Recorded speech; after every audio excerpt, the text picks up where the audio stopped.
Hey everyone, it's me Ian. Welcome back to my channel. Today's video is going to be a try not to pass out challenge. Just kidding. But what I'm actually doing is taking inspiration from this Sharpie box. Like they've done this wildlife illustration of a tree frog.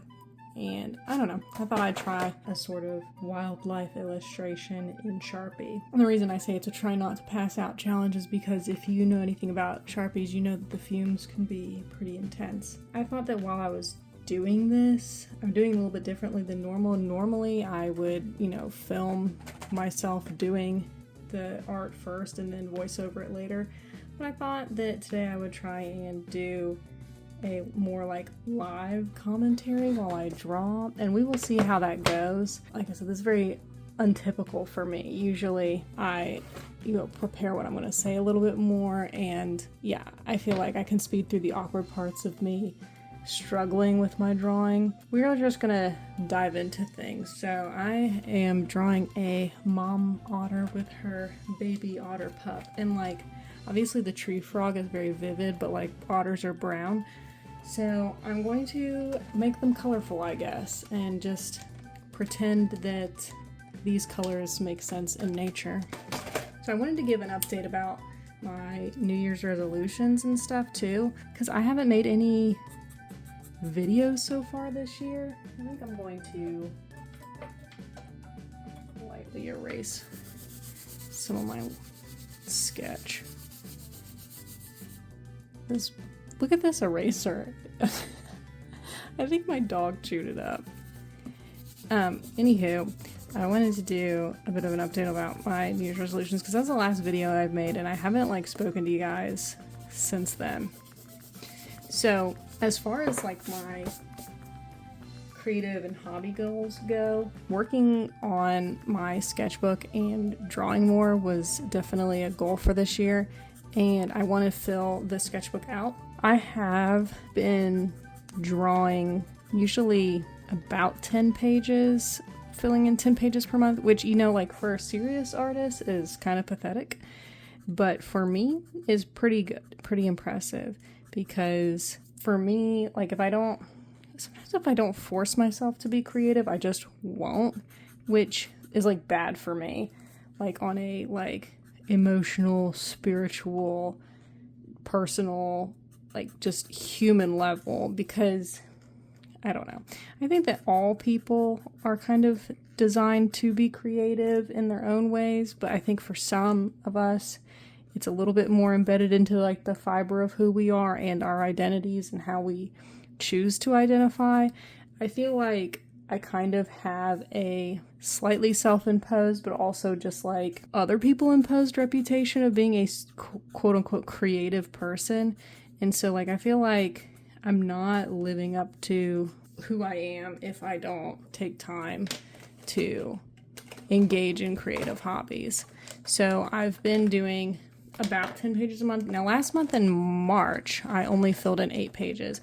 And right now it's the last day of April, and I've also done 8 pages, so I'm going to try tonight to see if I can fill in 2 more pages, which isn't hard for me typically, but we'll see. If not, I'm not going to stress about it too much. I wanted to work on a children's picture book, and that's really been taking a lot of my creative energy and brain power. The children's book is 16 pages long, and I'm about 12 pages or maybe even 13 pages through. So I've completely illustrated and colored and rendered, whatever you want to say, 13 pages of it, and I'm in the middle of doing the 14th page. I really wanted to finish that page this month, but I don't know. I feel like I kind of wanted to take it a little bit easier in the month of April. I'm I want to take it easy. And then when I do take it easy, I'm oh my gosh, I didn't get anything done this month. And it's yeah, that's kind of the point of taking it easy, isn't it? I'm surprised every time that I decide to relax that stuff doesn't get done while I'm relaxing. It's duh, that's how that works. Making slow but steady progress on that picture book. I started at some point last year, and little by little. It's getting there. Speaking of things I started working on last year, one thing that I have finished is a quilt. And I say finished because it looks really bad. Like, I stink at sewing, and I don't know why I continually subject myself to sewing projects. I started following this guy on Instagram who makes quilts, and I don't know, I just felt like inspired. I was like, oh my gosh, they're so cool. But it's like, sewing is hard and you're bad at it. It's like I get amnesia every time I see a cool sewing project and I think, wow, that's an idea for me, that's a project for me. No, it's not. Put the needles down. This is not for you. This is for people who have patience and precision, and not people who just sit down and do things willy-nilly. I can't be stopped. So I finished the quilt, and there are mistakes and like drop stitches and just boo-boos and errors all over that thing. But I think that, I don't know, that's why I say finish, because I think part of me wants to go back and try and sort of fix some of those errors I made. But then at the same time, I'm like, wouldn't it be nice just to say I finished something for once, so far this year? So I don't know. The bulk of it's done. If I go back and do anything else, it's just like touch-ups and corrections to mistakes that I made. And even though it looks bad, it also looks kind of cool. I made it from basically all remnant and scrap fabric because it was my first quilt. I was like, I don't want to waste money on buying special fabric just for this project. So I didn't. And so it's very eclectic and very homemade looking. That's a nice way of saying bad. It looks very homemade. The people who like actually homemade quilts are like, don't lump us in with you. Our homemade quilts actually look nice. I want to write 24 fanfics this year, and I think in the first 3 months I made pretty steady progress on that, but I didn't write anything in April, like I said, because I was taking it easy this month, and I don't think I'm going to try and bang any out tonight after I finish this. I'm tired. After I do this, if I don't pass out from the Sharpie fumes anyway, I'm going to go to bed. Maybe do a couple more sketches if I have the brain power left to do it. Well, speaking of YouTube videos, I mean, this is eventually going to become one. That's something that I also have not been keeping up with this year much. And the thing is, it's not that I don't have ideas for videos to make. It's kind of a combo of like lack of motivation and like, yeah, I guess that's mainly just it. It's a lack of motivation. I want to revisit my Animal Crossing New Horizons island, but like, if I do go back to my island, I'm going to have to do a lot of weeding.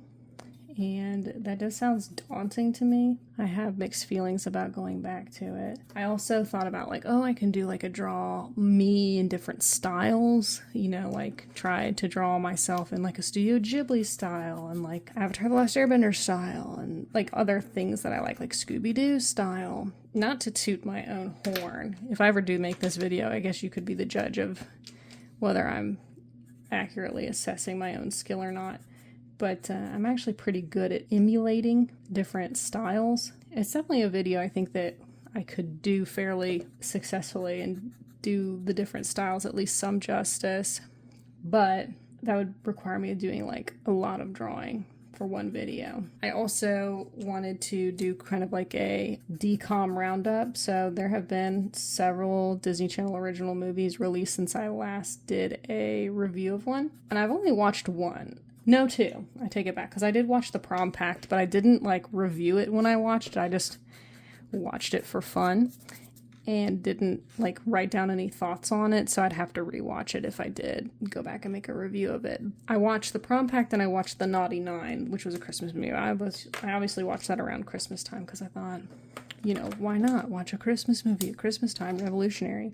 And I did write down my thoughts on The Naughty Nine when I watched it, but obviously that's been several months ago, so I pretty much just followed my notes whenever I would do those DCOM review videos, but I would often watch the movie, back when I did the Decom Summer series several years ago, I would watch the movie and then basically that week I would film the review of all of the movies I'd watched that week. So I'd watch like 10 DCOMs in a single week and then review them all, which was a lot, but it was during the pandemic and I also didn't have, I don't think I had a job and I didn't have a baby, so I had plenty of free time to be doing that. But obviously I have a job now, thankfully, and have a kid, so I don't really have the time to sit down and watch 10 movies in a single week anymore, which is probably a good thing. As far as making the reviews, it kind of means that like my motivation wanes pretty significantly, considering the movies aren't all fresh on my mind necessarily. But yeah, I have plans to do that eventually, because there are a few people who always comment on my DCOM review videos, and I very much appreciate those people. You know, in the past I've talked on my YouTube channel about how like it's more motivating when you're getting feedback, and so because I would get feedback on those DCOM videos, that made me want to make more of them. Keep an eye out.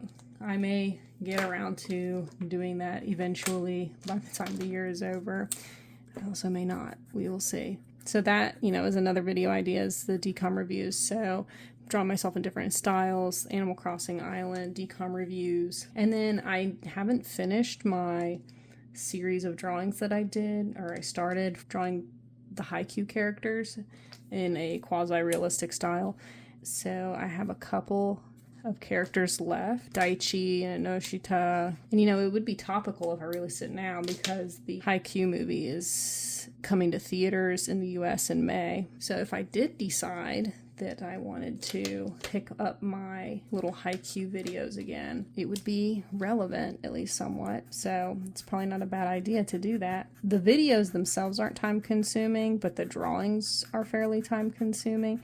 And because I'm working on that children's book right now, I kind of don't feel like making other art digitally. I can have multiple projects going on at the same time, but they have to be like of different varieties. I can't have like 3 digital art pieces going at once. I can do like 1 digital art piece at a time. I also wanted to, hobby goals wise, start a Sims 4 like legacy challenge. And I did start one. I'm only like 1 generation in, so like the founder of the legacy has had a child who's a baby. And I haven't played The Sims in like a month or more. The last little hobby slash creative goal that I was going to work on this year was my infertility memoir. I kind of wanted to write down my thoughts and feelings on what that was like for us to go through. I feel like it would just be kind of therapeutic to write it down and kind of like validate to myself it really was that awful. I want to start that, and I've outlined it, but I haven't actually written anything for real yet. I do think outlining is a super important and oft overlooked part of the writing process, whether that is for like fanfic or longer, more original projects. I also had some health goals. I say health, whatever. Weight loss is the more accurate way of putting that, because like whether or not it's healthy is neither here nor there. I just want to lose weight. And I know that that's toxic and doesn't fit with our body positive culture or whatever, but that's just the truth. Health is important to me, but at this juncture, just getting the weight off is more important to me than anything else. I have lost weight this year so far, but I've not been like super trying. And I think that I'm about to have to really kick it into high gear, like, and actually be specific with my efforts, or else I will not continue to lose weight. When you gain weight over a short period of time, if you basically just stop wilding out and like eat like a normal human being, the weight will come off. But then like once you've lost that weight that you've gained over a short period of time, you actually do have to kind of start making actual effort if you want to continue to lose weight. So that is the place that I'm in right now. I think I've lost basically all of like the quote unquote short-term weight that I gained, and now I need to put some real effort into losing that like long-term weight that I gained. I also had my spiritual goals, whatever you want to call that. I had this notebook that I wanted to fill out with different like reflections on the scripture I was reading. I have not really worked on that, and I feel bad about it. And like the thing that I talked about before, if you remember in my New Year's video, that I was talking about this goal in particular, is that like when I'm doing like ladies Bible studies with the women at my church, I have a hard time staying motivated to do like my own independent study. So, and that has continued to ring true. Now, the ladies at my church are now taking a break from our Bible studies for the summer, and we will not pick back up until the fall at least. So I have all summer basically to get my act together and work on my own devotional time.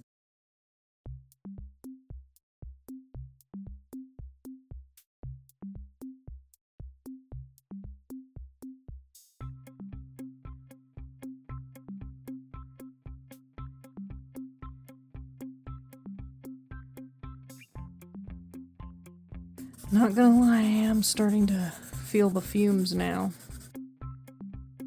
Related to my weight loss and health goals, I wanted to do at least 2 strength exercise video a week and a yoga video. Now, the way that I wrote it was very gracious to myself. So basically, I wrote that I would do 52 yoga videos over the course of the year and 104 strength videos. So basically, if I missed one, I could make up for it the next week. And I think so far I've done a decent job. I think that I might be slightly behind on my strength videos, but I can easily make up for it. I think that I've been thinking about anyway, doing like the Chloe Ting summer 2-week shred. I did it one before and it was very difficult and made me want to cry on many occasions, but I finished it. Felt pretty good about myself for having completed it, so I may do that. That's cute. One of my other goals was to do a no-buy month, and I sort of did one in February. I chose February because it's the shortest month of the year, so I thought this will be easier than trying to stick it out for a 31-dayer. At the end of February, I had family visiting, and so I did wind up spending money while my family was in visiting. I think that I may reboot it and do one more in July, which is a long month, so that's going to challenge and push me.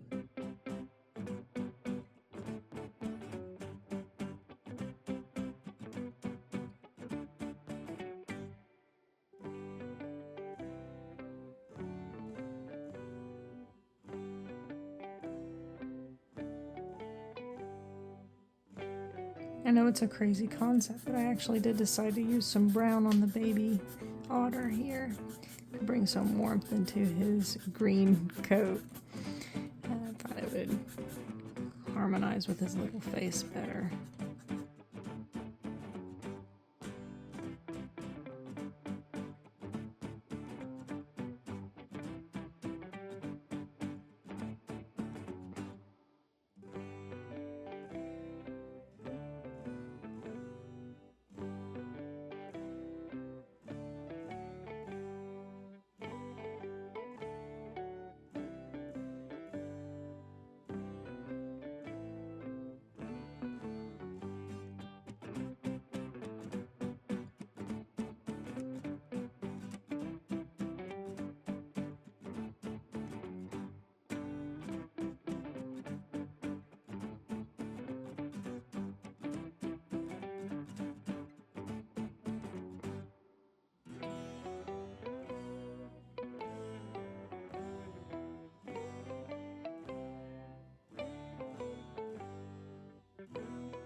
I think I'm just going to call it there. Mama otter and baby otter. Let me know what you think of this in the comments down below, and I will see you in the next one. Bye!